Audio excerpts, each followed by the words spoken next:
Kamu nyari job dong. Betul. Gimana cara dapetin jobnya? Karena banyak banget kalau di dunia model itu kayak ya sebenarnya tuh lu tuh BPJS gitu, tapi gaya itu nomor satu gitu. Kayak Gaya nomor tas lu satu. apa gitu-gitu. Kayak Males banget sih. Males banget sumpah. Padahal penghasilan model juga kalau lu nggak famous banget.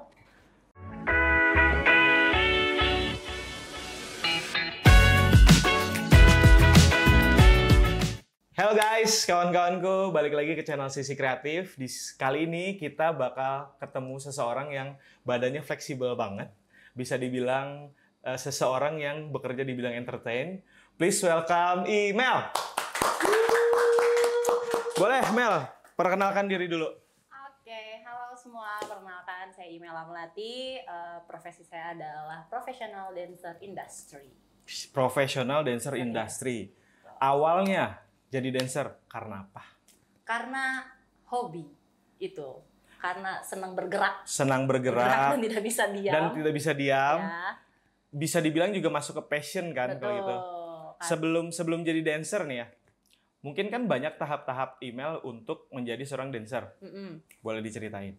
Tahap-tahapan jadi dancer. Tiap orang beda-beda ya. Betul. Tiap dancer tuh beda-beda. Cuman ini POV dari aku adalah dulu itu aku kerja di salah satu theme park. Nah itu tuh di situ tuh jadi performer. Performer itu macam-macam. Ada yang acting, ada yang nari, ada yang cuma jadi badut lah ibaratnya kayak gitu. Cuman karena aku seneng bergerak ya, seneng nari, pada akhirnya aku fokusin ke belajar narinya itu. Belajar sendiri, nari. gitu. Berarti dari email waktu itu, jangan email deh. Pas waktu kamu itu kerja di theme park itu, otomatis kan ke-trigger ya. Oh gua cocok nih kayaknya jadi dancer. Berarti sejak dari titik itu kah atau setelah itu kamu coba buat coba-coba untuk masuk ke agensi kah atau nawarin yang lain? Sebenarnya yang nge-trigger jadi dancer itu bukan waktu aku kerja di theme park, tapi justru dari sebelum-sebelumnya, jauh dari sebelum, malah dari kecil. Dari kecil itu aku trigger jadi penari, cuman karena dulu tuh sama orang tua nggak dikasih untuk izin, nggak dikasih izin untuk yang kayak sanggar, ikut kelas nari tuh nggak dikasih karena kayak yang penting tuh akademik, terus yang penting tuh kayak ya pada standar umumnya lah orang tua pengennya anaknya kerja di perusahaan korporat kayak gitu-gitu, jadi nggak bolehin tuh bidang-bidang entertain. Terus pas pada akhirnya aku ada satu profesi itu aku jadi model, itu tuh aku ketemu sama street dancer gitu kan. Nah itu yang nge-trigger aku kayak, kayaknya aku memang pengen jadi dancer, cuman masih belum berani.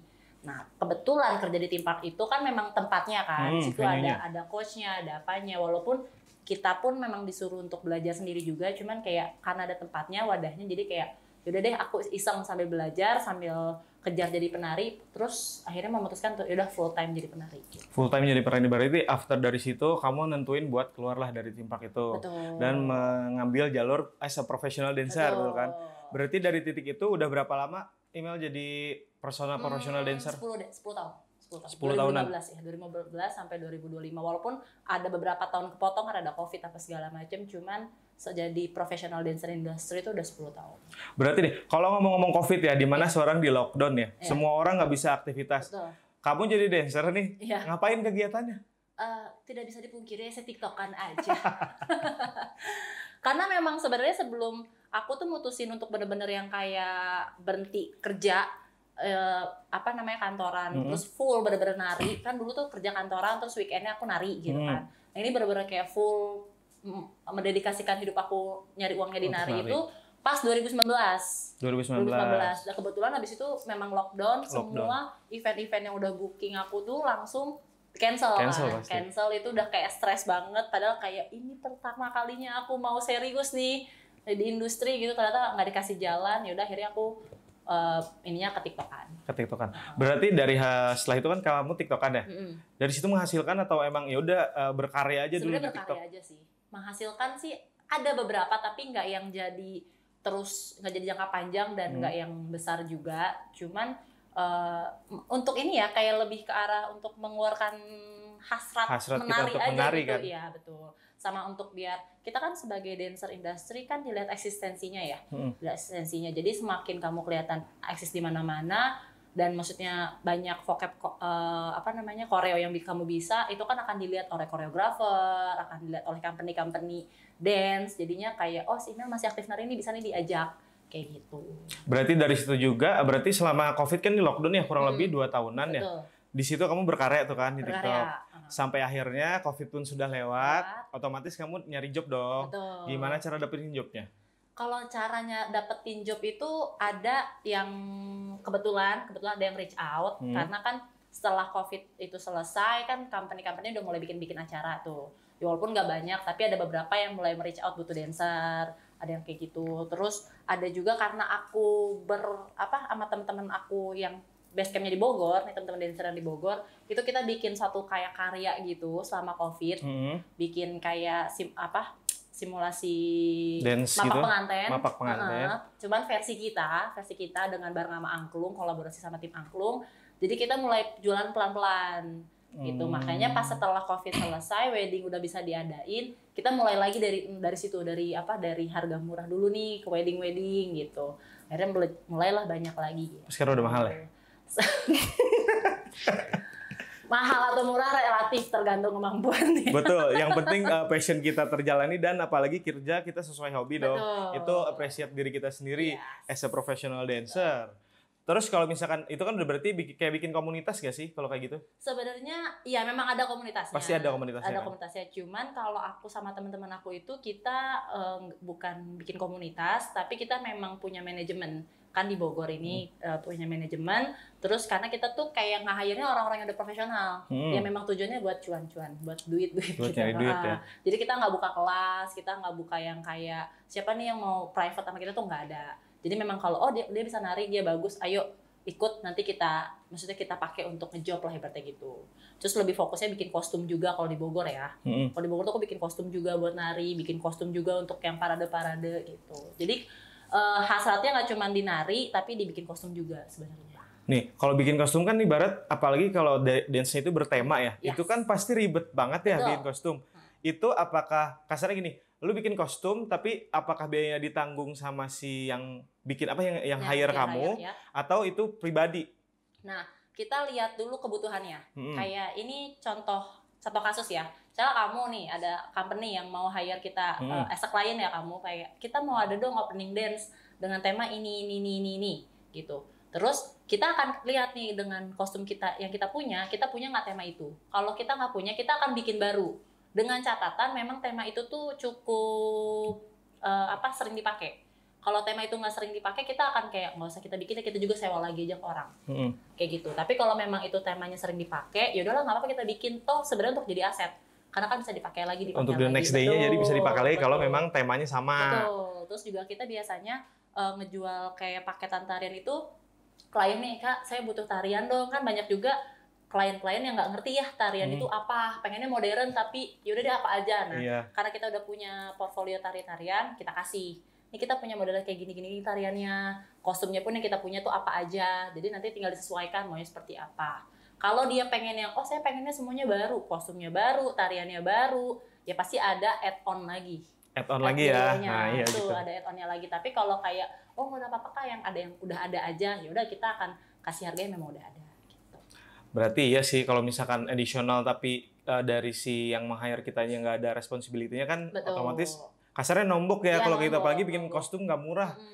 Sejauh ini bikin kostum yang kamu bikin ya paling mahal atau kayak yang udah biasa aja atau ada lagi nih misalkan kostum yang menurut kamu paling aneh nih, paling awkward nih, pernah nggak dipakai? Dari yang paling awkward dulu, baru kostum yang paling mahal. Kostum paling awkward. Kalau yang aku pakai sama yang aku bikin beda ya. Aku pernah pakai kostum itu menurut aku lumayan awkward sih kostumnya, tapi bukan punya aku. Itu aku ikut event di orang juga di Jakarta. Itu aku pakai kostum model jumpsuit gitu dengan sayap, itu aku jadi Garuda.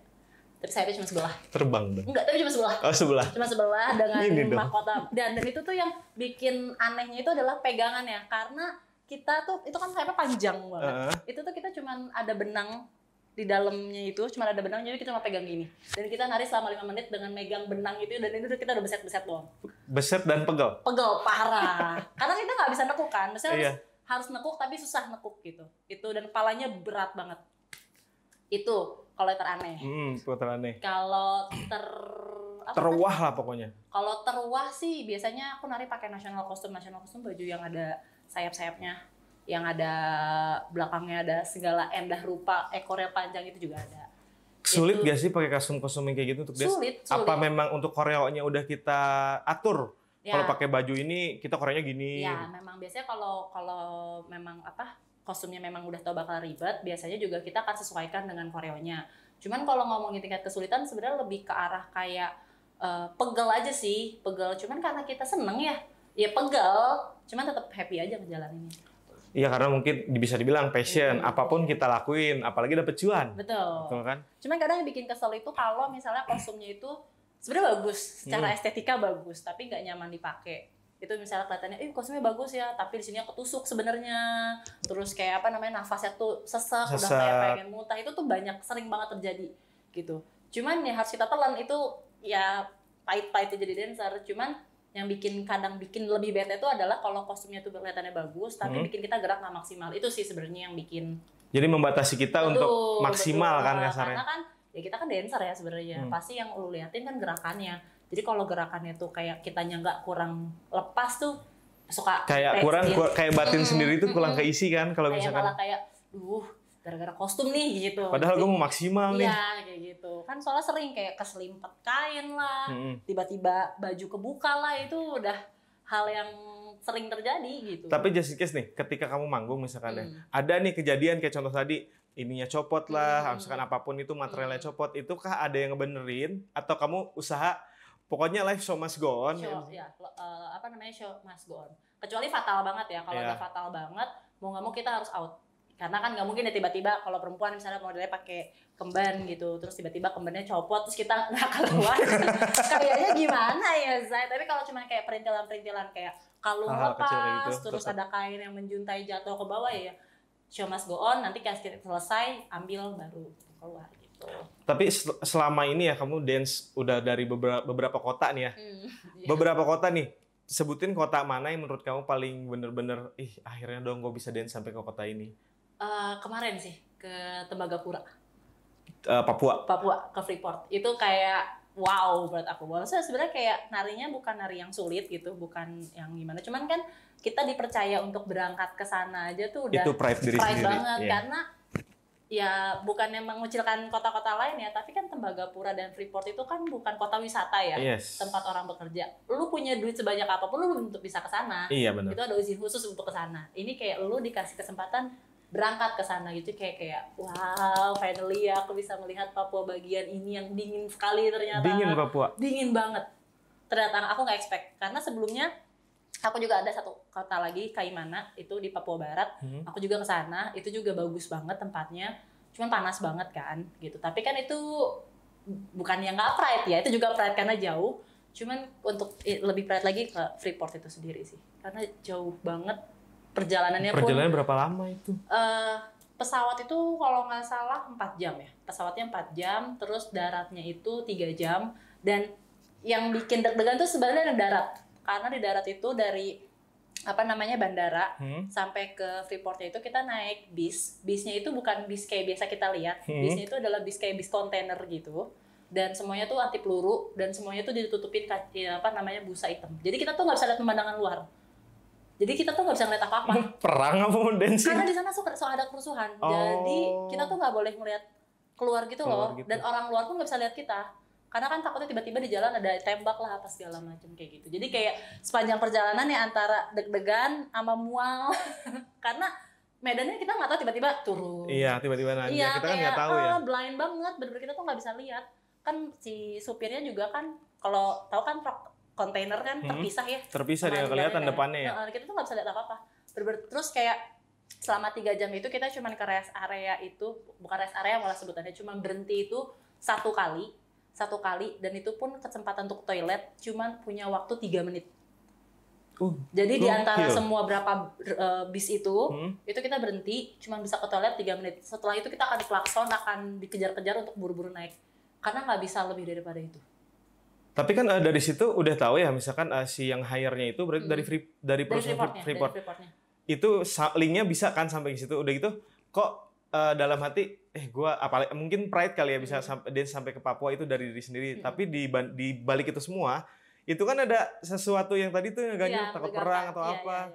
Itu bakal jadi pressure buat diri sendiri nggak sih? Sebenarnya pressure sih enggak ya, tetap excited sih sebenarnya. Karena kan ya kapan lagi kita bisa ke sisi Indonesia yang ini gitu. Iya sih, nggak semua orang bisa Nggak ke semua Papua. orang betul, nggak semua orang bisa. Kebetulan kan waktu itu aku juga satu bis sama Kak Indi Baren kan. Dia juga yang kayak, oh gini ya Cong ya gitu. Maksudnya dia juga kayak, oh gini Kaget seru. ya? Dia juga kaget gitu, karena dia juga first time kesana kan. Dia juga yang kayak, seru ya kita nggak bisa lihat apa-apa nih, kayak gitu-gitu. Jadi kayak deg-degannya ada, tapi puasnya juga ada. Ada banget sih. Ada parah Ada pasti itu, banget. karena kan itu anjir, Iya. gue main nih di Papua Iya, nih. betul. Walaupun sebenarnya kalau udah lihat ke sana, pemandangannya mostly gunung kan. Ya gue bangga lah ibaratnya. Walaupun teman-teman gue lebih sering kayak itu gunungnya Sentul ya kayak. Sebagai orang Bogor kita ngeliat gunung jadi kan biasa aja. Iya. Cuman karena tata letaknya sih. Tata letaknya di sana itu bikin excited banget. Sama aku nggak expect sedingin itu. Papua dingin berarti? Di situ. Di Iya, situnya di aja, situnya sisanya aja. panas. Sisanya enggak sih, maksudnya kayak kalau Papua bagian lain kan panas. Kalau Mungkin ke daerah atas Iya, kali ke ya, daerah karena tuh kan panas. kamu di jalan nggak tahu. Iya betul, itu tuh dingin banget. Karena cuaca cuma ada 2 di sana. Apa namanya, hujan sama kabut, that's it. Hujan sama kabut. Betul, matahari nggak ada di sana. Matahari tuh langka. Jadi kalau misalnya ketemu matahari sekitar jam 7 atau jam 8 di situ udah nggak ada mataharinya. Apa nama kota Papuanya? Bagian Tembagapura namanya. Tembagapura. Enak ya berarti ya. Iya. Tapi deg-degan ya. Deg-degan. Jadi memang kalau kita udah sampai ke kota Tembagapuranya itu, kita tuh nggak bisa keluar lagi. Kalaupun kayak kita mau ke kota lain itu tuh harus ada naik ya, itu bus shuttle-nya itu, dan itu ada jadwalnya ketat. Jadi bus yang menuju ke Tembagapura itu sehari itu cuma 2 kali. Pagi sama malam. Dan itu pun posisinya memang harus mereka tuh rombongan berangkatnya. Nggak bisa satu bis kayak kalau kita kan mau ke Bandung nih, ya ada bis satu jalan gitu. Itu nggak, di sana nggak bisa. Iya mungkin karena kerusuhan kali ya. Betul. Semoga. Terus di sana di mana-mana jalan kaki, karena kan nggak ada kendaraan, nggak bisa lu di sana Iya. punya mobil wuling gitu, nggak bisa. Di sana karena proyek kan semua, jadi isinya tuh tanahnya batu gitu-gitulah. Berarti pas di Papua total berapa hari? Dan dance-nya paling dari perjuangan ya kurang lebih lah kasarnya Iya. 12 jam perjalanan kalau Iya, misalkan sama deg-degannya, sama Iya, betul. takutnya, tapi rasa pride-nya. Dance-nya berapa menit dan dalam rangka acara apa? Itu tuh. Kita itu nari itu sebenarnya nari itu kurang lebih jadinya nggak in total kita di acara itu sekitar 3 jam sebenarnya, karena kan nari itu materinya banyak kan. Penarinya nggak banyak tapi narinya banyak karena kan sekalian kan. Itu untuk acara ulang tahunnya PT Freeport Indonesia. Nah dia itu di acara itu tuh ada 2 venue sebenarnya, yang tempat aku nari itu isinya yang petinggi-petinggi lah. Petinggi-tinggi. Jadi kita isinya tuh joget-joget retro gitu. Jadi ada momen kita perform, habis itu kita ngajak mereka untuk seru-seruan kayak gitu-gitu. Ada kayak gitunya. Jadi ya lumayan lama sih, sekitar 3 jam. Nah perjuangan latihannya itu sebenarnya kita latihan cuma 2 hari. Latihan 2 hari untuk 8 materi. Gila, untuk 8 lagu. deh. 8 lagu itu lagu. kita latihan cuma 2 hari, karena di 1 hari itu 4 materi, 1 hari 4 materi gitu. Lagu-lagu yang dibawainnya kan otomatis itu lebih ke tradisional atau enggak, lagu-lagu ini kok lagu-lagu band Gen Z. Gen Z. Gen Z. Temanya 80-an. Jadi 80-an. kayak Copacabana, Konga, terus Just the Way, kayak gitu-gitu lagu-lagu yang bisa mereka nari. Gitu. YMCA, narinya ada lagu-lagu yang sebenarnya seru buat diajak hore-hore, walaupun capek sih koreonya. Tapi overall semua yang ada di acara itu happy Happy banget. Karena jarang kali ya ada orang dancer ya. Iya, nah sebenarnya aku sih nggak tahu ya, karena venue satu lagi itu kan diisi dengan Nela Karisma. Dia kan justru untuk karyawan-karyawan nih. Iya. Kita tuh justru pengen nari di situ sebenarnya kalau kita sebagai dancer, karena vibes-nya akan lebih pecah kan. Kalau petinggi-petinggi kan seheboh-hebohnya petinggi kan pasti ada hierarkinya, wibawanya. Cuman kemarin ternyata seru, ternyata orang-orangnya tuh lepas semua. Petinggi-petingginya tuh lepas karena banyak bule kan. Karena banyak bule kan di sana. Jadi kayak ya udah seru aja. Oh, ada bule juga berarti. Ada bule, karena kan Freeport kan banah orang luarnya juga ya. Iya sih, kalau orang-orang luar apalagi suka dance ya. Iya, pasti dia saling membaur banget. Betul. Itu. Makanya sebenarnya kita kayak cuma kalau satu lagu nari nih full, habis itu kita ngajakin orang satu lagu. Malah kadang-kadang kita udah 3 lagu tuh kita masih di stage karena seseru itu.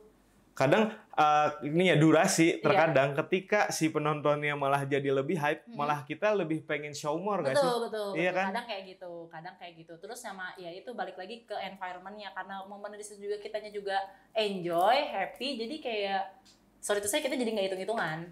Karena kan yang nggak bisa dibohongin kan, pekerjaan kita kan pasti harus ada hitung-hitungannya kan. Iya. Aduh, masa gue keluarnya lama banget sih, ini kan nggak sesuai sama perjanjian awalnya gitu. Tapi karena kitanya enjoy, jadi kayak ya udahlah hajar aja. Ya udah gitu. kita happy. Gitu. Jadi just do more aja, apalagi gila itu mah. Papua, betul. jauh, all accommodation cover semua ditanggung. Iya, tambang, emas lagi kan. Jadi kita dapat rumah gitu, kayak dapat penginapannya itu kayak guest house itu ya rumah di sana. Lumayan sih oke banget, udah ada mesin cuci, kulkas apa segala macam. Enak banget berarti all accommodation. Sama dapat akses makan karena kan di sana tuh kan mereka belanja bahan makanan kan mahal banget. Jadi kita dapat akses makan yang ke kayak memang kantin khusus merekanya itu. Dan itu ternyata aku pun baru tahu pas aku udah pulang, kayak tiap karyawan itu kalau makan di situ itu sebenarnya setiap makan itu $100 ternyata. $100? Mata uang yang dipakai dolar berarti? Enggak, maksudnya kalau lu ya karena kalau misalnya lu bayar itu $100. Jadi kayak satu kali makan itu tuh kayak ini tuh buffetnya mahal loh, kayak buffet hotel soalnya. Oh, iya sih, tambang. Iya, emas dan lagi. Makanannya pun ya kayak buffet hotel, bener-bener yang ada di sini Western, di sini Indonesian kayak gitu-gitu. Jadi kayak dan nggak semua karyawan bisa makan di situ sebenarnya. Harus pakai akses. Harus pakai akses. Betul. Tapi kan namanya karyawan, masa dia bayar ya? Apa emang ketentuan dari sana? Enggak, justru kan ada yang ada yang kalau lu jabatannya oke, lu baru bisa dapat makan di sana. Ada. Itu kan udah se-worth it segitu gitu. Berarti dari Papua nih kan berarti dari Papua nih, setelah Papua ada nggak sih kota-kota yang misalnya nggak jauh, tapi itu tuh menarik banget buat kamu dance di situ tuh bikin aku pengen balik lagi ke kota itu. Kalau kota yang pengen balik lagi itu sebenarnya ke mana ya? DPS. Bali enggak sih, Bali bosen. Ya? Gitu-gitu aja ya. Aja sebenarnya. Kayak kalau untuk balik lagi ke sana itu aku lebih seneng ke daerah Papua sih tetap. Daerah Papua karena kan walaupun kita ke sana gitu kan kita nggak bisa tiap terus-terusan explore, kan kita juga di sana kan kerja ya. Pasti ada jam-jam kita harus latihan apa segala macam. Dan eksplor di sana kan nggak sebebas itu ya, harus banyak aturannya justru. Jadi kayak kalau bisa balik lagi deh gitu. Kayak momen yang kedua tuh kayak harus cobain yang lain kayak gitu maksudnya. Ada nggak sih kota selain Papua yang pengen kamu datengin? Pengen banget kamu. Just event itu di Indonesia atau di luar? Kalau di Indonesia sih yang pengen aku datengin selain Papua. Selain Papua ya, second choice-nya lah. Second choice-nya Ambon kali ya. Ambon. Apa Maluku lah. Ada Nona Ambon di sini. Soalnya kayak di sana juga katanya vibes-nya juga beda sih. Cuman jarang justru. Karena jarang ada yang pakai penari ke sana. Karena iya sih, apalagi karena Ambon. Mereka punya banyak tradisi daerah. Banyak tradisi daerah, apalagi banyak vokalis dari Ambon kan apalagi ya. Iya. Tapi dance-nya seru banget sih. Sampai kamu ke Ambon sih, aku sih tepuk tangan sih. Iya, makanya keren karena banget. sebenarnya yang bikin jadi penasaran ke sana adalah nggak banyak yang bisa ke sana untuk ini ya, untuk kerja ya. Jadi kayak kalau lu bisa ke sana diundang untuk kerja tuh kayak berarti lu udah best banget loh gitu. Vibes-nya tuh dapat banget pasti kalau sampai ke Ambon. Cuman kalau pride kedua setelah Papua sih kemarin aku Medan sih, karena PON kan. Aku ngisi PON kemarin, yang closingan PON di Medan itu aku nari di sana. Nih, itu juga. Itu juga vibes-nya parah banget kan, pasti apalagi Medan. Nah setelah ini kan kasarnya dance terjauh kamu. Dan dance yang bikin kamu pride, mungkin kalau kayak event-event itu mungkin biasa kan ya kayak ngisi ABCD. Ada nggak sih satu event yang bikin kamu, gue bangga banget nih bisa dance di depan orang-orang ini, di depan orang-orang banyak ini? Ada event, ada 2 event ya. Satu itu ada yang PON itu kan karena event kenegaraan ya, maksudnya ajang olahraga terbesar gitu ya kan di Indonesia, PON. Aku nari di sana, ditonton sama ratusan orang, itu udah seneng banget. Terus yang kedua adalah yang pertama adalah aku nari di gala dinernya KTT ASEAN. Gitu. KTT ASEAN. Gala dinner summit-nya. Itu tuh bener-bener kayak ya sebenarnya dancer tuh banyak banget. Ya aku paling cuman kayak puing lah gitu lah di situ kan. Itu yang di situ aku pakai kostum Garuda itu tadi. Itu cuman ditonton sama 11 kepala negara dari seluruh dunia tuh kayak wow, aku nari depan Putin loh guys. Vladimir Putin loh, bayangin Vladimir Putin. Dia udah dance di depan Vladimir Putin. Jangankan depan Vladimir Putin ya, maksudnya kayak di depan waktu itu kan masih Bapak Joko Widodo kan, masih Bapak Joko Widodo, terus ada Bu Megawati juga, terus beserta jajaran menteri-menteri kita yang tercinta itu gitu kan. Kayak itu aja tuh aku udah bangga banget gitu loh. Karena kan protokolnya kan ketat banget kan, memang seketat itu gitu loh. Tapi kita ditonton, terus mereka kayak giving applause, walaupun kita juga sebenarnya nggak bisa lihat mereka yang mana, karena kita di atas stage cerang banget, di sana gelap banget gitu. Cuman kayak wah bangga lah, sampai sekarang aja ID card-nya masih ada. Semua ID card event sih sebenarnya. Tuh kan kata Aing juga apa? Dance tuh nggak gitu-gitu doang, guys. Nih. Enggak guys, susah. Susah, banyak proses untuk menjadi seorang email. Apalagi sampai dia itu udah menari di depan Vladimir Putin. Presiden itu teh, Rusia. Setidaknya dia tahu gue napas di dunia ini. Nah, berarti kan udah nyari di depan Presiden Vladimir dan 11 kepala negara lainnya, udah sampai ke Papua. Pernah nggak sih kamu ngerasa, anjir, ada nih ternyata fase di mana aku capek buat ngedance. Ada nggak sih kamu pernah nge-stuck kalau ngedance? Apa emang dasarnya nggak mau diem aja gitu, udah joget aja terus? Enggak, capek ngedance ya? Aduh, enggak sih. Stres iya, stres pas lagi kerja tuh ada pasti, karena kan ada momen kayak kita koreografinya tuh entah kenapa nggak masuk ke badan. Kayak padahal bukan koreo yang sulit, tapi kok nggak masuk ke badan, kayak daya serapnya tuh lagi tumpul gitu kan, ada momen kayak gitu. Tapi nggak pernah ada si poin yang bikin aku untuk kayak gue berhenti jadi dancer, itu nggak ada sama sekali. Karena karena happy, passion, iya, makanya passion, kenapa aku jalanin. Walaupun secapek-capeknya aku kayak latihan, deadline nih latihan sampai jam 12 malam, GR sampai jam 3 pagi. Besoknya kita harus standby subuh, aku berangkat gitu. Tapi nggak pernah ada kayak nggak abis ini gue mau resign, abis ini gue mau hiatus gitu, nggak ada sih. Nggak kayak ada. malah makin kayak I love my job gitu. Tuh guys, kata Aing lagi nih ya. Nih kita suka sama passion kita. Contohnya entah itu nyanyi, lu dancing, lu jadi MC, lu jadi apapun itu, asalkan itu passion lu udah bisa ngesilin cuan, kejar coy. Jangan sampai nggak dikejar. Betul. Karena dari passion bisa jadi cuan. Percaya itu mah real, banyak itu. Real. Selama lu benar-benar konsisten ya, karena banyak orang yang kayak, iya gue pengen ngasilin duit dari passion, pengen ngejar passion gue, tapi setengah-setengah itu juga ya sama aja. Karena sorry to say, banyak di luar sana yang kejar passionnya itu mati-matian kok gitu loh. Jadi lu jangan kayak, oh gue bisa ini, udah belum apa-apa udah so jago, itu jangan sih sebenarnya. Jangan so jago, jangan udah ngejar tapi berhenti di tengah, itu nggak baik. Ya, gitu. Jadi karena nggak maksimal aja kan ngejalanin passionnya. Karena banyak kok, maksudnya kan aku di dunia industri ini kan banyak ketemu sama orang-orang yang lebih oke lah ya. Tapi mereka justru orang-orang yang lebih oke itu malah jauh lebih humble menurut aku dibandingin orang-orang yang kayak namanya baru hype sedikit. Tapi udah kayak soalnya itu sudah star syndrome gitu, itu banyak banget. Karena aku kan ada kemarin ada event ikut iseng drama musik, bukan iseng sih, maksudnya dipercaya ikut salah satu drama musikal, ya kan? Itu ada Reza Rahardian di situ. Iya anjir, Reza Rahardian coy. Nah, itu aku juga kaget yang kayak wow, gua satu stage nih sama Reza Rahardian, Lukman Sardi. Itu artis senior kan, itu the best aktor sih. Iya, Aming. Terus banyak banget aktor sama aktris senior yang aku nggak bisa sebutin karena banyak banget isinya. Dan mereka tuh enjoy aja orang-orangnya, kayak oh yaudah ya silakan. Kayak aku ketemu sama Kak Reza juga yang kayak, Kak gini, oh it's okay, fine gini, enak diajak diskusi. Tapi nggak bisa bohong, ada juga beberapa yang kayak ya anak-anak zaman sekarang yang kayak baru muncul di FTV dikit, yang kayak udah kayak kenal gue nggak gitu, justru kita kayak gitu sapose gitu kan, sapose saya bocah itu kita aja nggak kenal gitu, kita nggak nonton TV zaman ini kan, malah kita lebih kenal sama yang tua-tua itu, tapi mereka malah lebih enjoy banget, lebih appreciate kan. Betul, apalagi kerja, apalagi as a dancer capek, orang entertain tuh sebenarnya capek. Di depan orang aja nih, contohnya kita happy A B C D, orang dengerin nyanyi senang, orang liat dancer senang. Di baliknya ada perjuangan latihan, ada perjuangan ngafalin koreo, ngafalin lagu segala rupa. Itu tuh butuh effort. Jadi nih buat kalian yang nanti ya nonton seorang entertain, jangan lupa little tips-nya tuh just do applause buat mereka, karena itu tuh semangat buat kita sebagai entertain gitu loh. Jangan lu nonton diem aja, ngapain, mending balik anjir, sumpah. Appreciate orang yang ada di depan lu, karena ketika jadi ketika kita appreciate orang lain, mereka pun bakal appreciate ke kita, coy. Begitu kata-kata dari Aing.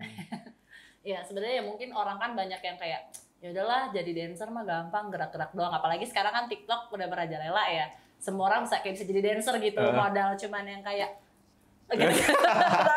modal velocity doang, modal cuman tak ice dancer gitu. Ya sebenarnya tuh nggak salah kalau memang mungkin orang itu pengen mulai ya, cuman kalau lu ngelihat bener-bener profesional dancer itu prosesnya panjang banget, banyak banget hal yang kita harus pikirin dari proses latihannya, propertinya, kostumnya, tatanan panggungnya, itu banyak banget yang harus dipikirin gitu loh. Nih pernah nggak sih kamu misalkan kamu udah belajar dancing nih ya, lama banget waktunya, dengan mungkin emang ada tujuan untuk menjadi famous atau itu kan kita nggak tahu. Kamu yang udah latihan beberapa tahun sampai 10 tahun jadi dancing, tiba-tiba ada yang baru masuk 3 bulan joget TikTok dia lebih tenar. Apakah emang ya udahlah itu rezeki lu, ini rezeki gua? Sebenarnya ada sih, ada. Ada kan terus rasa iri gitu Oh, kan? kalau itu enggak. Iri Kalau aku enggak? ya, kalau aku pribadi enggak. Justru aku malah salut sama orang kayak gitu. Karena sebenarnya kalau di dance itu terlepas nama lu naik atau enggak, tetap akan dilihat skillnya. Tetap akan dilihat skillnya. Karena kalau ya aku nggak tahu kalau di bidang singer ya. Kalau singer kan mungkin kalau looknya udah oke, ya ada cuman yang sisanya yang ada backing vokal bantuin, ya mungkin ada lah ya banyak kayak gitu. Tapi kalau di kita tuh biar gimana pun tetap skill sih. Ya walaupun nggak bisa dibohongin kalau dia dipakai lebih sering dipakai karena tampang dia cantik, ya ada yang kayak gitu. Cuman kan menurut aku juga penampilan dia jadi cantik, dia langsing, dia badannya bagus, itu tuh bagian dari skill. Iya. Itu adalah kalau menurut aku ya sebagai entertain, menjaga penampilan itu bagian dari skill. Jadi walaupun lu narinya sehebat apapun, lu nggak bisa jaga penampilan, berarti manajemen buat merawat diri lu tuh juga kurang gitu. Iya, jadi sebagai seorang entertain kita pun sebenarnya wajib untuk merawat diri kan. Selama lu memang masih mau tampil di depan umum gitu. Jadi kayak kalau aku sih nggak pernah iri sih. Untungnya ya nggak tahu sampai sekarang nggak pernah dikasih iri. Justru kayak bikin termotivate gitu loh, kayak wah anjir dia masih muda udah up. bisa up, gue nih masa belum ada gitu kan. Berarti gue harus cari nih titik apa yang kurang dari diri gue untuk bisa se-up itu gitu justru. Nah, itu sih. Ngomong-ngomong dancing kan udah nih dari tim riset kita nih ya, banyak loh tim riset. Aku diam-diam riset loh. Okay. Kamu nggak tahu kan aku riset kemana aja? Oke. Dulu katanya pernah jadi model. Sebelum as a dancer kan, pernah jadi model. Model-modelan, iya pernah. Di mana dan kenapa sih kepikiran jadi model? Sebenarnya nggak pernah kepikiran. Cuman waktu itu, nah ini sebenarnya triggernya itu sebelumnya aku karena mau jadi dancer sebenarnya. Oh, mau jadi dancer awalnya. Jadi waktu itu aku lulus, terus ada satu agency entertain gitu di Bogor lagi ngadain open audition. Untuk di situ tulisannya dancer memang. Iya. Dancer memang. Terus kayak wah, cobain gitu kan. Siapa tahu ini jalanku menuju jadi dancer gitu. Ternyata pas audition ternyata dikasih tahu kalau itu dancernya adalah sexy dancer untuk di klub. Itu kan umur aku masih belia ya, masih kayak 18 tahun, jadi kayak pikiran itu di otak aku, oh sexy dancer di klub, kayak oh no, gimana gitu, ya? Megang-megang tiang. Iya, kayak masih tabu kan, walaupun sekarang kan sebenarnya udah nggak gitu ya sexy dancer, cuman yang pikiran masih tabu banget. Akhirnya kayak oh nggak jadi tuh, aku kayak oh, ini sexy dancer ya ternyata, pantesan yang datangnya semok-semok banget gitu kan. Jadi kayak oh yaudah aku nggak jadi deh gitu. Terus pas mau pulang, aku berdiri, siang mau audisinya, aku ngeliat aku tinggi, lumayan tinggi lah, nggak tinggi banget. Nggak tinggi sih, seukuran kamu tinggi. Ya lumayan lah, untuk kalau dibandingin sama model-model yang lain kan jauh lebih ini ya, cuman lumayan tinggi. Akhirnya dia bilang, oh kamu lumayan tinggi ya, tinggi kamu berapa? Akhirnya diukur di situ, ternyata kamu mau nyobain jadi model aja nggak gitu. Terus aku kan tomboy kan dulu, terus kayak masa sih jadi model, gue dandan nggak bisa, pakai heels nggak bisa. Akhirnya karena potensi peluang duitnya juga lumayan kencang di situ, jadi kayak yaudah deh cobain. Di situ aku di karantina 3 bulan, diajarin cara jalan ya, catwalk, diajarin make up apa segala macam, terus dirawat badannya, dilulur semua ditanggung sama agensi. Terus akhirnya debut deh jadi model pertama kali ke kota Makassar. Waktu itu ada runway di Makassar, terus ada buat iklan tabloid juga buat handphone, sama ada di klub juga tetap. Cuman kalau model kan kita cuma jalan-jalan doang, habis itu kita pulang. Jadi kayak ya udahlah nggak apa-apa gitu kan. Ya udah akhirnya terjun jadi model. Berapa lama kamu jadi model kurang lebih? Kurang lebih itu sekitar 3 tahun setengah. 3 tahun setengah ya. 3 tahun setengah. 3 tahun setengah. Lama ya? Lumayan. Karena ternyata karena kan aku jadi modelnya kan model mostly-nya di dunia malam kan. Jadi modelnya itu ternyata habitat saya ternyata. Jadi kayak oh saya menikmati. Habitatnya nocturnal ya kita ya. Tes dulu. Jadi kayak, oh enak juga nih. Dunia gitu. Malam ternyata enak ya. Ternyata masuk. Dan memang itu first time aku masuk klub itu pas aku kerja jadi model di Makassar. Aku baru tahu ya? Gak pernah masuk klub sama sekali sebelumnya. Jadi kayak pas pertama kali ke Makassar, yuk kita JR di tempat kerja gitu kan, masuk ke klub. Dan posisinya kan juga belum buka kan, jadi masih kayak gedung biasa. Jadi kayak, oh ini klub biasa aja ya. Nah pas udah pulang, malamnya kita berangkat kerja dengan sudah lampu laser di mana-mana, terapi laser. Kayak pas gini, oh ini diskotik teh gitu. Oh ini. Saya kan nggak pernah kan, kayak oh gini, terus pas ngeliat stage-nya juga oh gelap ya ternyata, tadi pas JR terang soalnya. Iya, jarang terang hari. Iya, gitu jadi kayak ternyata saya nyaman di situ.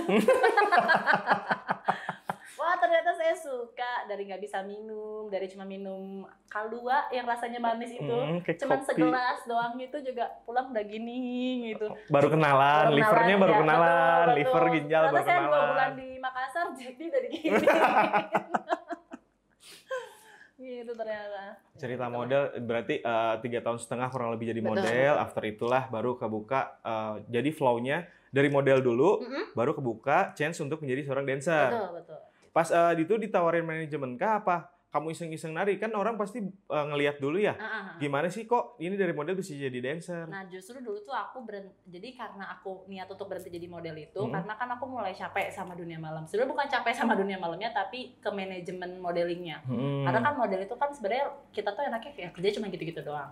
Cuman makin kesini kan ritme pekerjaan berubah ya. Ada yang minta modelnya bisa handle segala macam. Dan aku nggak nyaman, nggak suka. Terus kayak dan secara lingkungan pun bukan mau menjelekkan dunia modeling, bukan mau menjelekkan dunia modeling, cuman gelapnya di sana kan kayak lu tuh harus gini ya gitu, terus kayak harus high maintenance terus kayak nggak sanggup gitu sama kehedonan orang-orang itu tuh aku nggak sanggup, jadi kayak mau berhenti deh jadi model gitu. Kalau zaman sekarang tuh kesenjangan sosialnya jauh kali ya pada saat itu ya.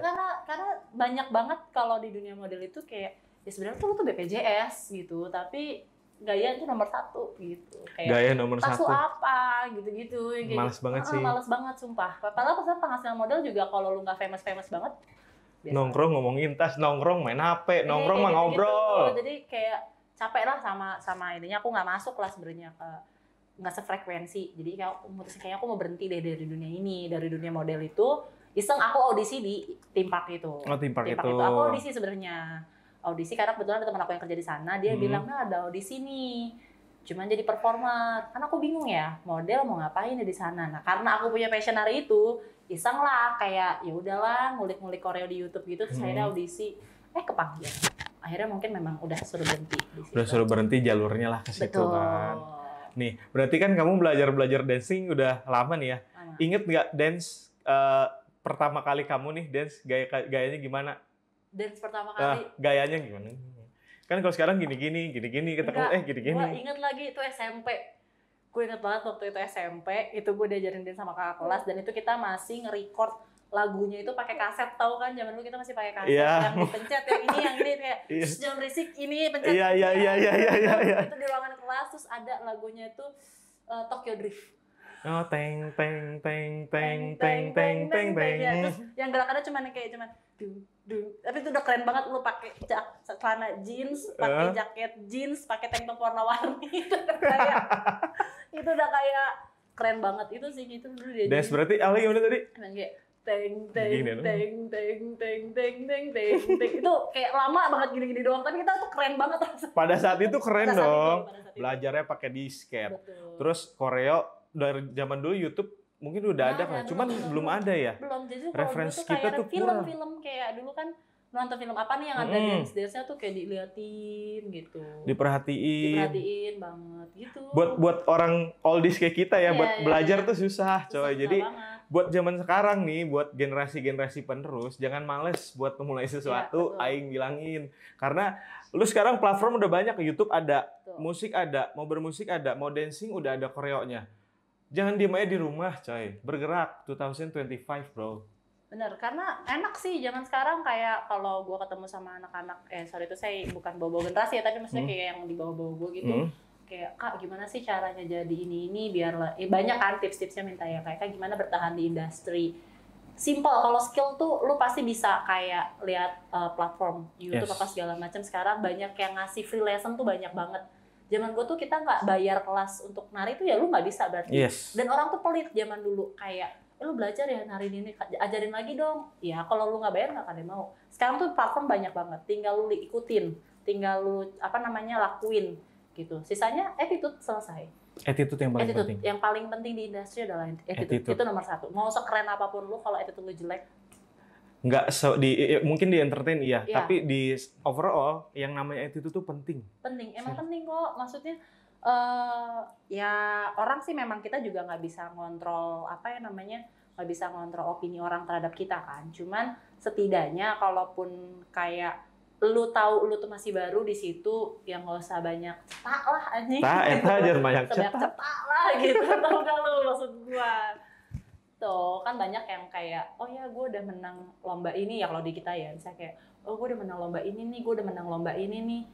Ya oke, itu kan lu solo kan. Yes. Nah lu kan belum nyobain di satu tim sama kita, badannya sama nggak gitu, lu hitungannya bener nggak, nangkep gerakannya cepet apa enggak, kayak gitu. Karena di industri itu sih yang penting.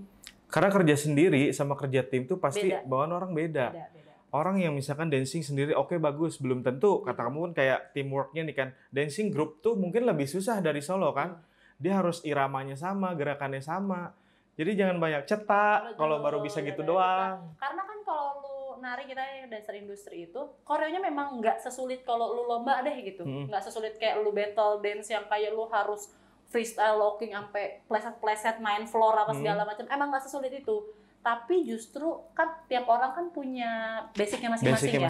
Ada yang gue basicnya badannya basic hip hop, ada yang dia basicnya ballet, ada yang basicnya tradisi. Dikasih gerakan satu aja gini, kalau basicnya beda-beda, hasilnya akan beda.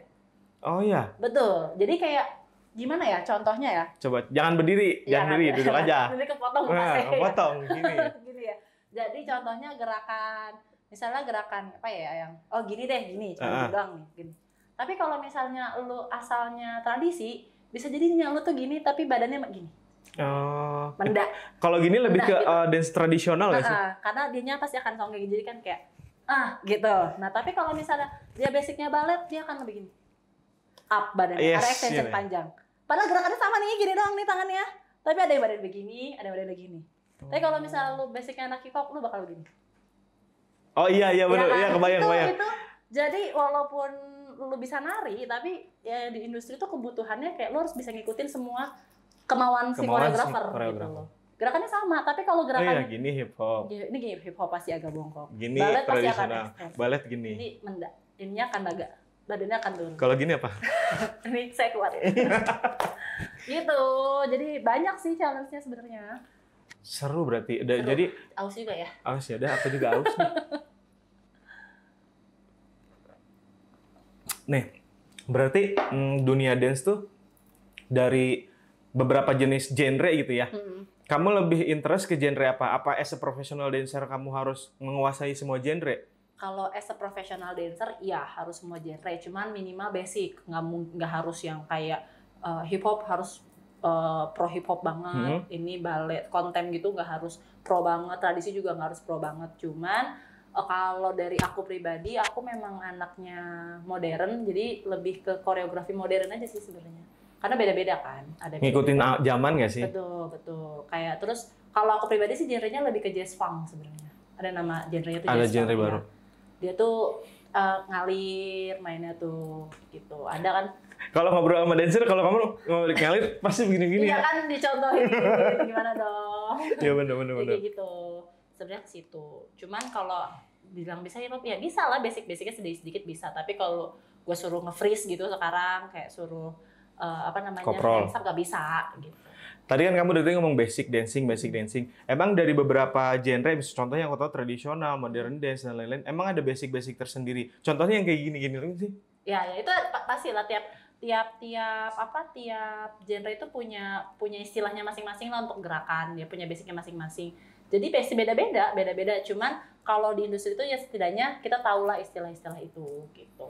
Yang penting ya basically as a dancer kita harus tahu knowledge-nya dong. Karena kan koreografer juga kan nggak mungkin tiba-tiba, guys kamu kesini sama kesini, ini ya, dia kan pakai istilah kayak crossing ya, crossing gini, crossingnya kalau orang tradisi akan bilangnya bedol desa. Nah tuh bedol desa, gue juga dulu nggak ngerti bedol desa ngapain anjing gitu. Bedol deh. Ngapain anjir gitu kan. Ternyata tuh kita crossing tapi dengan posisi yang sama. Ada yang kayak gitu. Ada juga yang selang sekar bilangnya, ada yang bilang mancur. Ya kayak gitu-gitu lah istilah-istilah seperti itu ya. Kalau lu nggak pernah ikutan kelas dance atau segala macam pasti akan bingung. Pasti bingung sama iyalah. Jadi harus belajar apa-apa teh. Inget dan gitu-gitu aja. Betul, karena apa ya, mau sehebat apapun lu, tapi kalau lu nggak rajin, nggak bisa nggak mau Nggak belajar training. sama nggak mau latihan, pasti akan down. Karena banyak dancer-dancer di luar sana itu tadinya biasa aja, tapi karena getol latihan, mau belajar ikutan kelas terus, makin oke. Tapi banyak dancer yang juga yang udah bagus, cuma karena pride-nya ketinggian, nggak mau belajar lagi, tenggelam kok namanya. Iya sih, harus explore diri sendiri nggak sih? Nggak jangan diem aja. Karena kalau lu ngejalin sesuatu tapi diem aja mah stuck kan? Iya, karena kan ya apalagi kalau lu passion ya di situ. Ya lu pasti akan mengejar itu kan. Harusnya kalau memang lu beneran passion akan lu kejar.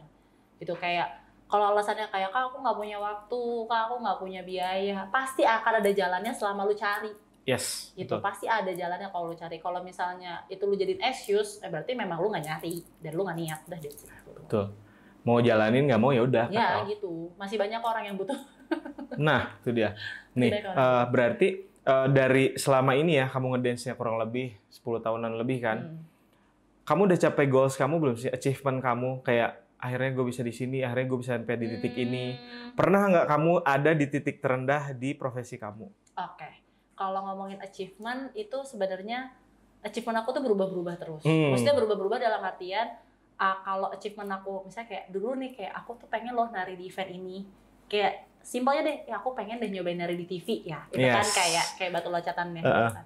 Kayak terus udah nih nari di TV kayak abis itu beda lagi, pasti akan berubah lagi. Oh ini udah nyobain nih dan nggak puas di situ gitu loh. Jadi kayak akan berubah terus kayak aku mau nyobain nari di company ini atau aku pengen nyobain nari di event ini gitu. Dan saat itu udah ke-achieve, udah kesampaian, ya goals aku berubah lagi gitu. Jadi kayak nggak pernah berhenti sih goalsnya. Ke-achieve sering, tapi goalsnya masih panjang lah. Masih panjang ya? Masih panjang banget. Semoga sampean ya. Amin. Amin. Kalau di titik terendah itu pasti pernah karena pernah ada momen yang aku satu event itu isinya semuanya anak-anak muda. Maksudnya kayak anak-anak yang belasan tahun gitu. Aku bahkan nari disandingin sama anak SMA, tapi narinya tuh udah keren banget, badannya tuh udah bagus banget, bawaannya kayak itu ada loh, kita tuh terintimidasinya tuh ada banget gitu. Walaupun mereka ke kita kan kayak ih kakak gini, tapi pas udah di studio anjrit nih anak keren banget gitu. Itu kayak di situ tuh aku merasa low banget. Merasa low tapi termotivasi juga nggak sih? Justru kayak gue pulang dari Jakarta latihan di kereta tuh kayak gue latihan terus gitu tau nggak? Kayak gerakin terus, iya benar kayak sambil dengerin ini kayak gerakin terus karena kayak jangan sampai gue kalah sama anak yang masih baru. Gitu. Kita harus tunjukin juga kita bisa. Betul. Jangan kalah sama anak-anak yang baru nongol. Betul. Hidup kita lebih lama. Betul, masa kita lebih gini-gini aja. Iya makanya. Dari semua yang kamu jalani nih, as a model, as a professional dancer, pasti ada orang yang selalu support kamu dong. Betul. Boleh sebutin beberapa orang yang support kamu dari titik terendah kamu sampai ke sekarang yang nggak pernah putus supportnya? Of course yang selalu support aku itu pasti my moms itu selalu. Mama, hai mama. Ini email. Halo, ini Indah. Anakmu di sini. Oke. Ma Eke ya, ma gua pasti dia kan support karena anaknya selalu menghasilkan ya, jadi sebenarnya dia support apapun yang menghasilkan, jadi kayak dia selalu support. Terus kalau kedua itu my lovely husband ya. Aksis, bini lo di sini ngobrol sama gua. Itu ada suami aku yang selalu support apapun yang aku lakukan karena menurut dia happy wife adalah happy life tuh, laki-laki dengerin ya. Happy wife, happy life. Anjir, kata-kata hari ini. Soalnya dia daripada ngelihat gue cemberut di rumah, dia juga kerjanya makin stres, jadi kayak dia lakukan apa yang kamu mau lakukan gitu. Oh, eksis. Kamu keren. Nanti kita ketemu. Iya, itu. Terus sisanya ya kalau teman-teman support aja ya, saya kan nggak bisa ngatur hidup gue juga. Siapa lo ngatur gue? Masalah gue nggak terlalu peduli sama omongan orang sih. Nah, jangan dengerin kata-kata netizen. Betul. Maksudnya dengerin tapi kalau memang itu ada faedahnya ya, kalau nggak ada faedahnya mau ngapain? Kalau cuma head doang mah udah biarin aja. Nah ini ngomong-ngomong head ya, pernah nggak sih kamu, kamu kan otomatis as a dancer upload dong apa yang hasil karya kamu kan? Pernah nggak sih ada yang head komen kah atau sejauh ini alhamdulillah nggak ada support kamu? Ada nggak sih haters? Kalau nge-hate banget sih enggak ya. Tapi kalau ada beberapa yang komen kayak misal kayak kalau aku lagi bikin konten yang tradisional gitu terus ternyata kurang pakem nih. kayak nge-hate nggak, paling ada yang komen orang-orang yang bertradisi kayak ini kurang gini. Oh yaudah aku appreciate, perbaiki kayak gitu sih. Cuman kalau sampai yang nge-hate depan muka sih enggak ya, paling mungkin di belakang kali, gue nggak tahu. Nah, kadang orangnya ngomongnya di belakang sih. Iya, cuman ngomong kalau depan. So far sih nggak ada sih. So far nggak ada ya? So far sih nggak ada. Alhamdulillah positif Positif vibes ya. Tuh. Seneng banget berarti jadi dancer. Jadi satu, lu kalau jadi entertain, mau jadi dancer, mau jadi MC, apapun itu, kalau di hate atau di komen sama netizen, jangan baper. Iya nggak sih? Kalau bapernya berlebihan, ya mungkin kalau itu udah di luar batas, itu bisa. Contohnya, kalau misalkan yang udah itu bikin jadi motivasi lu, ngapain takut coy? Improve yourself, bro. Soalnya kalau komen itu namanya juga manusia ya. Yes. Pasti akan ada selalu yang komen kok gitu. Dan karma itu kan is real ya. Gitu. Jadi kayak dengan lu pernah ngomongin orang, lu pasti akan diomongin lagi sama orang. Yes. Gitu. Jadi kayak nggak usah diambil pusing gitu. Malah yang banyak komen itu orang-orang yang bukan di industri aku sih, lebih banyaknya kayak ya mungkin teman-teman yang dulu sekolah apa segala macam ngelihatnya kayak ih Inang mah jadi dancer ya sekarang. Pasti ada lah pikiran pasti negatif ada mah kayak gitu. Cuman kayak give a fuck. Sorry gitu, gue nggak dapet makan dari lo gitu sih. Iya, ngapain makan gue sendiri nyari, ngapain gue mikirin lu ngomong. Malah jadi kayak lu iri kan gue happy. Nah itu dia, lu iri gue happy. Iri kan karena gue happy, karena gue bisa melakukan apa yang gue mau aja. Asik. Nah oke. Setelah kita ngobrol panjang lebar nih ya, kita punya fun fact nih. The real fun fact, tadi kan baru satu ya fun fact yang aku keluarin. Ini ada beberapa fun fact yang udah aku riset. Oh iya? Emang ada sih? Dia nggak tahu aja. Coba apa sih? Nggak boleh lihat nih ya. Kalau yang ini just say yes or no. Kamu itu menurut orang-orang, satu energik, iya, I agree about that. Powerful, iya banget, nggak mau petakilan. Celingi. Kelingi. Iya, untuk beberapa orang yang udah dekat. Yang udah dekat kan. Humble, pasti. Dan satu poin yang benar-benar aku appreciate dari dulu adalah kamu pinter. Sumpah. As a dancer, email tuh pinter coy. Dia pinter, dia ranking. Dia pokoknya yang kalah terus anjir sama si email mah. Kalau sekolah. Iya, kita dulu udah satu sekolah dari SMP ya. Kita dari SMP 3 tahun. SMA 3 tahun. Magang bareng 3 bulan. Udah gitu ngomongnya to the point. Iya, betul. Straight to the point. Yes. Nggak pernah basa-basi. Ya, basa-basi seperlunya lah. Tapi gue nggak pernah fake sih sebenarnya, kayak bukan nggak pernah fake ya, tapi lebih tepatnya kalau nggak suka pasti bilang nggak suka. Yes, betul. Malah semakin dekat sama orang, semakin dekat nih aku sama orangnya, aku bakal justru makin real, makin tegur banget, karena kayak ya ngapain nggak gue omongin, kan lu bukan dukun, lu nggak tahu apa yang mau gue omongin gitu loh, gitu kan. Terus iyalah ngapain anjir, udah gitu satu poin kata teman-teman kamu setia kawan. Iya sih, aku agree sama itu. Setia kawan nggak? Iya, itu kan ke orang-orang tertentu. Karena maksudnya itu kan saya nggak bisa bilang ya. Yes. Maksudnya kan itu kan pasti POV dari orang dong. Yes. Cuman so far ya aku kalau udah menjaga satu orang di kehidupan aku, pasti akan aku jaga terus gitu sih sebenarnya.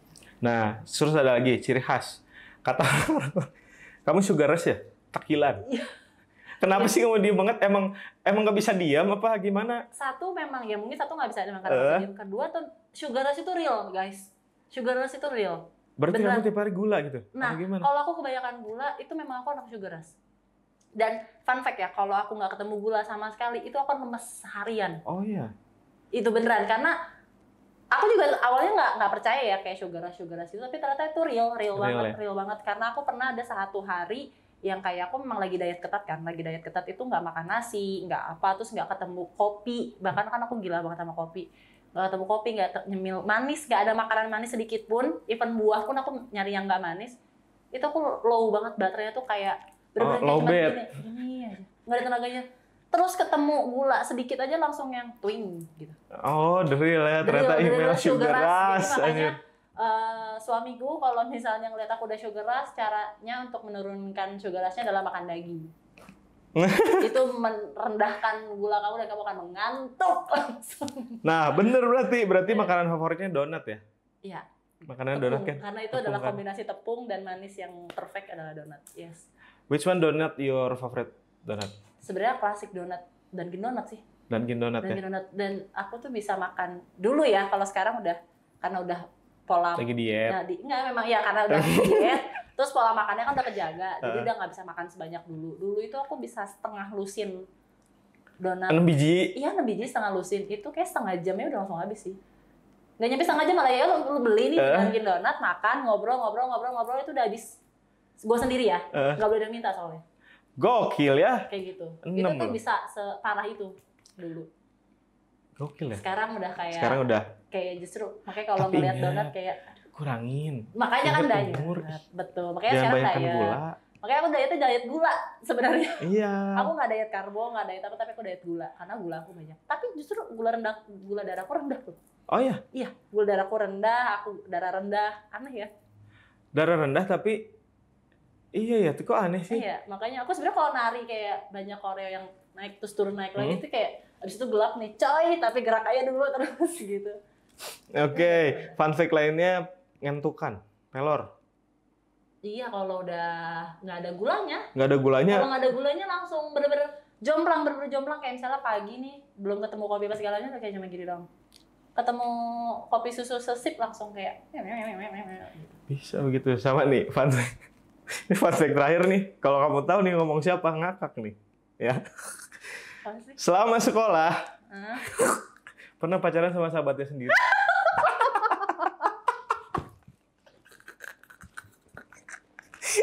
Iya apa enggak? Betul apa enggak? Itu dari temenmu loh. Pernah pacaran sama sahabatnya sendiri selama sekolah.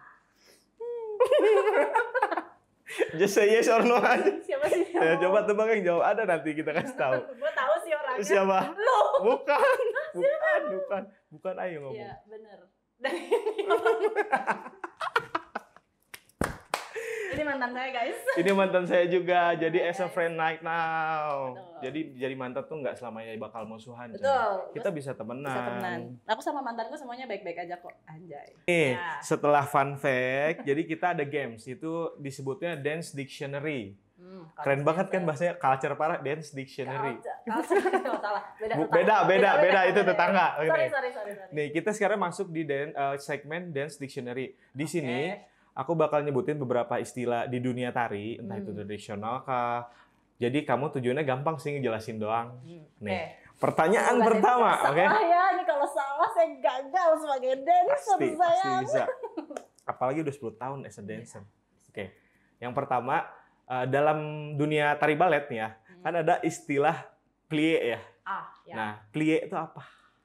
Plie itu tuh kalau kata kita tuh, aduh gue nggak bisa ini ya, nggak bisa nyontohin ya, nggak bisa berdiri ya, karena harus ditunjukin sebenarnya. Harus ditunjukin. Iya, kayak plie itu sebenarnya ngeband itu dalam arti tuh ngedown gitu loh, turun ke bawah nih. Ini geser coba nih. Ya. Butuh nggak tuh? Coba kelihatan nggak tuh ya? Ini segini aja ya. Nah, kalau plie kan misalnya kita kan berdiri kan normal tinggi nih ya. Plie itu segini. Nah, plie itu turun. Oh, turun. Plie, ini plie, up, plie gitu. Jadi jadi plie itu intinya kayak turun lah gitu, turun ngedown itu namanya plie, tapi untuk istilah balet. Ya walaupun sekarang kalau di industri dipakai juga sih. Jadi kayak Kak ini kita plie enggak gitu, kita turun enggak, itu intinya gitu. Oh, plie itu dance yang turun gitu ya. Maksudnya kita tuh badannya tuh low apa enggak Oh, gitu. I see. Kayak gitu nekuk atau enggak, kayak kayaknya lurus apa plie gitu. Jadi udah common dipakai jadinya. Oke, pertanyaan pertama approve ya guys. Sekarang beralih ke hip hop. Di istilah hip hop juga nih ada istilah locking sama popping. Nah, itu apa? Sering banget disebut barengan mungkin ya, tapi ada perbedaannya nggak? Mirip, tapi sebenarnya kayak ada bedanya sih. Kalau locking namanya juga locking ya, dia kan kunci. Jadi locking itu kayak habis gerakan ini set gitu. Jadi kayak habis berhenti. Nah, itu tiba-tiba berhentinya itu tuh sebutnya locking. Locking. Jadi kayak tok locking. Oh, itu. Locking. Kita ngelock gitu. Jadi intinya namanya ya sesuai sama namanya, locking itu dari lock jadi ngelock ya. Jadi ngunci gerakannya dikunci. Di locking gitu. Nah, kalau popin tuh lebih kayak justru ngekontrak. Jadi kayak misal dek kayak dek itu itu popin. Jadi itu kayak popping. Jadi kasih efek popping dikit ya, misalnya kita habis wave dek. Nah, dikasih popin dikit ya gitu. Itu lebih ke kontrak gitulah. Jadi locking sama locking itu kayak ngunci, locking itu ngunci. Kalau misalnya popin itu justru kayak kontrak gitu, kasih efek kontrak. I see. Gitu. Lo kalau ngeliat yang di street kan suka ada yang deg-deg ya. Nah, itu tuh kayak si Gak bisa primo gitu ngikutinnya kan suka deg-deg gitu. Gue juga kalau popin emang ada sulit ototnya soalnya main muscle kan. Oke. Nih, terakhir Kalau di tarian tradisional ada istilah agem ya. Agem. Nah, itu apa? Agem itu sebenarnya istilah yang aku tahu ya itu sebenarnya istilah tari Bali ya. Agem itu posisi orang Bali kan dia gini ya. Iya. Ya yang kaki salah. Iya. Jadi ini pegel ya, FYI aku kasih tahu sedikit. Ini harus lurus. Ini relax tapi ininya naik. Yes, ini harus rasain sejajar sini segini. Ya segini. Nah, ini harus agak turun dikit. Nah, ya itu. Tahan. Segini, ini namanya agem. Ini agem laki-laki. Kalau agem perempuan begini. Ya, itu sama pegel. Nah, ini tuh dasar gerakannya. Jadi kayak, yuk kita start agem, habis itu pilas, balik lagi ke agem. Tuh, enak tuh. Ini nggak bisa gerak ini, nggak bisa balik lagi. Ini nggak boleh turun. Jadi tuh kalau agem tuh emang harus ininya harus sejajar. Iya, harus sejajar. Tuh, kan? Harus kotak, nggak boleh. Itu ya, istilah tradisional. Istilah tradisional ya nih. Bener kan? Kata Aing juga apa nih? Ilmu baru dari Aing nih. Contoh pertama kata Aing plie itu apa? Plie itu jadi kalau dance ballet turun. Maaf Aing nggak selentur dia ya, nih turun. Sekarang kalau locking di hip hop itu jadi locking dia berhenti ginilah kasarnya. Kalau kasarnya TikTok tuh jadi set. Ya. Tapi kalau popping ada gininya. Iya, di kontrak ya. Ya kontrak. Lalu terakhir ada agem. Agem itu selalu. Lalu agem ya gitu tadi tuh pegel coy asli. Itu ilmu memang baru dari Aing. Capek paling enggak. Sebenarnya sih semua tarian capek ya, cuman semua tarian capek asalkan kita niat, kita mau belajar pasti bisa. Jadi jangan diem aja, ingat. Oke, dance-nya udah approve ya, terjawab semua oleh email. Saya aduh, semoga saya tidak dikritisize dengan teman-teman menarik, maaf kalau ada salah-salah ya. Nah, sekarang setelah semua segmen yang kita lalui, kita ngobrol kurang lebih 2 hari 2 malam gitu kan. Lama juga. Sekarang boleh email kasih motivasi ke dedek-dedek kita atau orang-orang lain lagi atau penonton kita, kawan-kawan kita buat jadi dancer tuh apa sih motivasinya kayak gitu. Boleh dipersilahkan. Motivasi ya, aduh, motivasi sebenarnya datang dari diri sendiri sih sebenarnya ya. Cuman kalau dari aku selama kamu bisa lakukanlah. Karena kesempatan dalam hidup kan cuma satu kali. Kalau kamu memang pengen cobain semaksimal mungkin. Gitu. Terus jangan takut sama criticize orang karena mau sebagus apapun lu pasti dikritik kok, gitu loh. Justru dari kritikan itu kita harus belajar dan makin termotivasi lagi, jangan makin ngedown tapi harus makin maju. Itu doang sih. Apa lagi ya, kayak jaga your attitude lah gitu. Yes. Itu yang paling penting dimanapun ya. Kalau itu kan tadi sebagai as dancer ya, kayak kejar, belajar terus, jangan berhenti belajar. Karena sekelas ya siapa sih koreografer yang lu udah kenal di dunia dancer, mereka masih belajar, masih ikutan kelas kok gitu. Betul. Jadi lu jangan malu-malu buat ikutan kelas, tapi kalau untuk in life ya jaga attitude. Karena kita nggak pernah tahu yang kita ketemu itu orang yang mungkin lebih hebat atau mungkin akan nge-hire lu di depan masa depan gitu kan. Kalau itu lu udah jelek nggak kepake. Itu motivasi dari seorang email dancer profesional kita. Sekarang katain juga apa? Jadi untuk jadi seseorang itu lu pertama harus jaga attitude karena attitude itu penting buat nggak di dancer aja, nggak di semua dunia aja, tapi di seluruh hal apapun itu attitude itu penting karena orang yang menilai kita bisa nilai diri kita, tapi orang lain itu bakal menilai kita lebih. Dari situ kita bisa mendapatkan apapun itu. Terus as a dancer jangan lupa belajar terus, di mana sekarang banyak platform yang mempermudah lu buat dancing, buat ngelakuin apapun itu. Jadi jangan stuck di gue nggak bisa nih, jangan, itu nggak bagus coy. 2025 kita harus improve yourself, jangan kaku jadi orang. Open your minding gitu loh, buat orang-orang di sekitar kita tunjukin kalau kita bisa. Kata Aing juga apa coy. Terakhir nih ya, setelah Aing tadi berbicara tentang Aing gitu ya, tentang email juga, email boleh sekarang promosiin medsosnya apa, nanti biar teman-teman kawan-kawan sisi kreatif bisa follow. Boleh, dengan senang hati. Aku aktif di sosmed itu cuma 2 sih sosmed sekarang ini, ada Instagram sama TikTok. Instagram itu namanya gampang kok, Imela Melati beneran. Karena yang lama dihack. Betul. Karena yang lama dihack dan gue kayak mau ganti nama tapi bingung karena gue suka sama nama gue Imela Melati. Tapi kalau pakai official kayaknya gue artis banget. Pakai nama real kayak wah selebgram nih. Kayaknya kan enggak, jadi kayak lebih membumi ya udah email Melati beneran. Melati beneran. Jangan lupa ada benerannya ya, Benerannya, editor food tolong itu. Kalau di dikasih. Instagram. Nah, kalau misalnya di TikTok namanya mantunya ibu. Kasih. Itu juga gampang kan? Mantunya ibu gitu. Karena emang saya mantunya seseorang. Gitu. Jadi- Nanti mau gampang tolong editor. Ada, tenang, nanti ada ting ting ting ting, pokoknya ada. Gitu lah, terserah dimanapun itu. Itu sih ya guys, tolong disupport, boleh di follow dengan senang hati. Disupport karya-karya yang aku bikin di sosial media. Thank you. Oke, guys. Gede banget itu tepuk tangan kayak nempok burung merpati. Oke guys, semuanya untuk sisi bincang kali ini di sisi kreatif episode keempat itu cukup sampai di sini. Jangan lupa like, share, dan subscribe ke teman-teman kalian biar nggak ketinggalan cerita-cerita inspirasi berikutnya dari channel Sisi Kreatif. Thank you. Mwah.